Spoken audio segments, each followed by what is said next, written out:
Hello दोस्तों, मैं हूं आपके साथ मिस्टर अरुण और आप देख रहे हैं आपका अपना YouTube channel official Arun tips.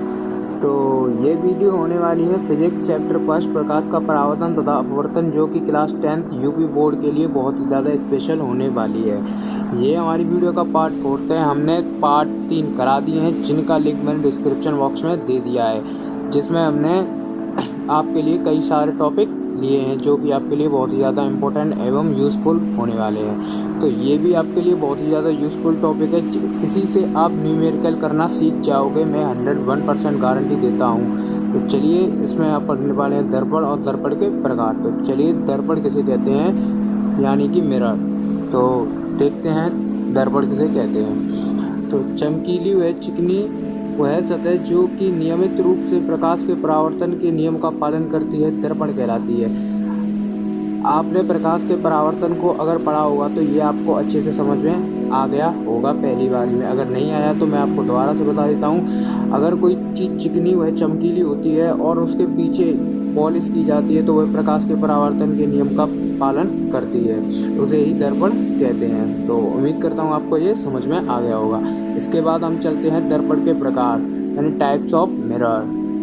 तो मिरर सिर्फ दो प्रकार के होते हैं आपके, जैसे समतल दर्पण, जिसे इंग्लिश में प्लेन मिरर बोलते हैं, दूसरा गोलीय दर्पण, जिसे स्फेरिकल मिरर बोलते हैं। तो सबसे पहले आपका है समतल दर्पण। तो समतल दर्पण के बारे में हम जान लेते हैं। तो समतल दर्पण में किसी वस्तु का प्रतिबिंब दर्पण के पीछे ठीक उतनी ही दूरी पर बनता है जितनी दूरी पर वस्तु रखी होती है, समतल दर्पण कहलाता है। इसमें बोल रहा है कि अगर आप, जैसे कि दिखा देता हूँ आपको मैं, ये कोई आपका दर्पण है और आप यहाँ पर 7 सेंटीमीटर की दूरी पर खड़े हैं, तो आप इसमें देख रहे हैं, तो आप भी यहाँ पर भी 7 सेंटीमीटर दूरी पर आपका प्रतिबिंब बनेगा। यानी कि जितनी दूरी पर आप बाहर खड़े हो दर्पण से, दर्पण में देख रहे हो, उतनी ही दूरी पर आपका प्रतिबिंब बनेगा। उसे ही समतल दर्पण कहते हैं, प्लेन मिरर कहते हैं। आपका दूसरा दर्पण आता है गोलीय दर्पण। देख लीजिए, गोलीय दर्पण। गोलीय दर्पण किसे कहते हैं ये भी आप समझ लीजिएगा। तो यह दर्पण कांच के खोखले गोले का कटा हुआ वह भाग होता है जिसके एक तल या साइड पर कलई या लाल ऑक्साइड की परत होती है, कोई लाल ऑक्साइड की परत होती है उसे ही, तथा दूसरी ओर परावर्तक पृष्ठ होता है, गोलीय दर्पण कहलाता है। तो ये कांच के खोखले गोले का एक कटा हुआ भाग होता है जिसकी एक साइड में तो परावर्तक पृष्ठ होता है, एक साइड में कलई होती है। ये समतल दर्पण के कोई प्रकार नहीं होते। समतल दर्पण बस नॉर्मली एक प्रकार का ही होता है। और ये गोलीय दर्पण आपके दो प्रकार के होते हैं, जो कि फर्स्ट है आपका अवतल दर्पण, दूसरा है आपका उत्तल दर्पण। चलिए मैं आपको दिखा देता हूँ अवतल दर्पण। तो आप देख सकते हैं अवतल दर्पण, जिसे कॉनकेव मिरर इंग्लिश में बोला जाता है। तो अवतल दर्पण किसे कहते हैं, तो कांच के खोखले गोले का कटा हुआ वह भाग। अभी आपने पढ़ा था कि गोलीय दर्पण क्या होता है, कांच के खोखले गोले का कटा हुआ वह भाग होता है जिसकी एक तरफ पॉलिश और एक तरफ परावर्तक पृष्ठ। तो उसी के माध्यम से आप समझ सकते हैं कि अवतल दर्पण में किधर पॉलिश होगी और किधर परावर्तक पृष्ठ होगा।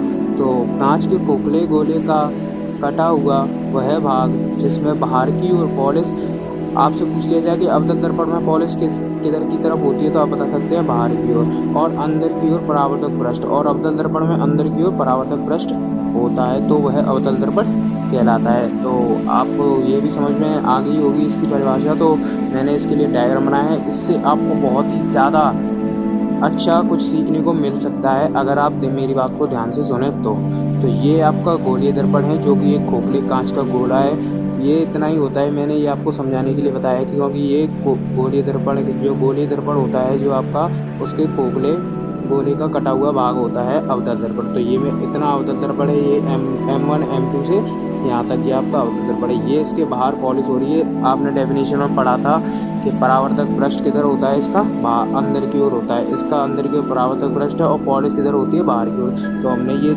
लाइन से की है, ये आपकी पॉलिश हो रही है। तो इसमें मैं बता देता हूँ आपको, यहाँ से यहाँ तक लाइन, ये मुख्य अक्ष है, और ये आपका सेंटर पॉइंट होता है जिसे वक्रता केंद्र कहते हैं। ये आपका अवतल दर्पण के लिए बता रहा हूँ मैं इसको, तो आप समझ सकते हैं। तो M1 M2, और ये आपका ध्रुव, जिसे पोल कहते हैं इंग्लिश में। तो मैं आपको इसकी अगली वीडियो में डेफिनेशन आज इसको अच्छे से समझा दूंगा।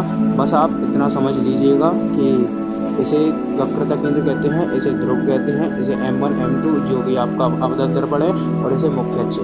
अभी इसमें आप फोकस दूरी, त्रिज्याएँ, वक्रता त्रिज्याएँ ये सब पढ़ने वाले हैं आगे वाली वीडियो में मैं आपको बता दूंगा, जिससे आप न्यूमेरिकल अच्छे से करना सीख सकते हो।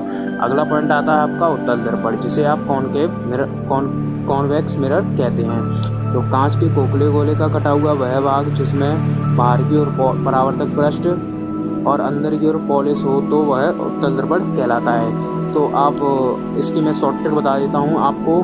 जो अवतल दर्पण होता है उसमें तो अंदर की ओर पॉलिश होती है, बाहर की ओर पॉलिश होती है, और जो उत्तल दर्पण होता है उसमें बाहर की ओर पॉलिश होती है। तो आप एक और बार मैं इसको रिपीट कर देता हूँ डेफिनेशन को। कांच के खोखले गोले का बस आपको एक ही डेफिनेशन याद करनी है, चाहे उत्तल दर्पण की कर लो चाहे अवतल दर्पण की कर लो, उसी का उल्टा कर देना है आपको। अगर उत्तल दर्पण में आपको पता है कि बाहर की ओर परावर्तक पृष्ठ होता है तो आप अवतल दर्पण में बाहर की ओर पॉलिश कर देना। अगर आपको पता है कि उत्तल दर्पण में अंदर की ओर पॉलिश होती है तो आप अवतल दर्पण में अंदर की ओर परावर्तक पृष्ठ कर देना। तो वही उत्तल दर्पण कहलाता है। उम्मीद करता हूँ कि आपको ये अच्छे से समझ में आ गया होगा।